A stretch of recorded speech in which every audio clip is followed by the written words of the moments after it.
was my thinking. I'm still old school in many ways. Yeah. Yes. My name is Christine Jakes Gergely, and I am the Fort Monroe BRAC representative for the United Daughters of the Confederacy.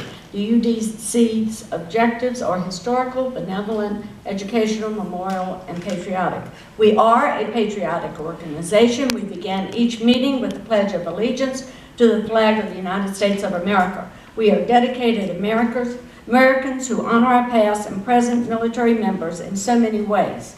As an example, the UDC recently donated several track chairs to injured servicemen and women so they can compete in sports and outdoor activities. These track chairs are effectively for one-person, all-terrain vehicles. They are self-propelled with caterpillar tracks that allow complete mobility. When Post 25 of the American Legion brought the Vietnam Traveling Wall to the Virginia War Museum, my chapter presented a wreath-laying ceremony in honor of the fallen Vietnam War soldiers. We invited the DAR, who sent several state representatives to join us.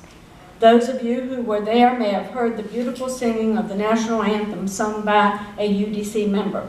The UDC has supported Fort Monroe and the Casemate Museum since the creation of the Casemate Museum in 1951.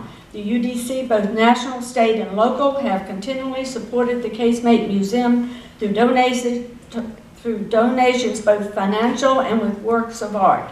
The portrait of Jefferson Davis in his cell, which hangs over the mantel of the Casemate, was donated by the UDC. The UDC also donated a plaque with the names of the sailors on the CSS Virginia and a plaque honoring the Union soldier, Dr. Craven, who cared for Jefferson Davis during his incarceration at Fort Monroe, and of course the Jefferson Davis Arch and Park.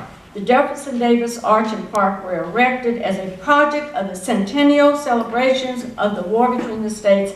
That is the only reason that it was erected during that time period. The Jefferson Davis Arch and Park was a gift to the troops and their families stationed at Fort Monroe. Besides the arch, the park originally contained a barbecue fire pit, picnic tables, and benches for our servicemen and women to enjoy with their families.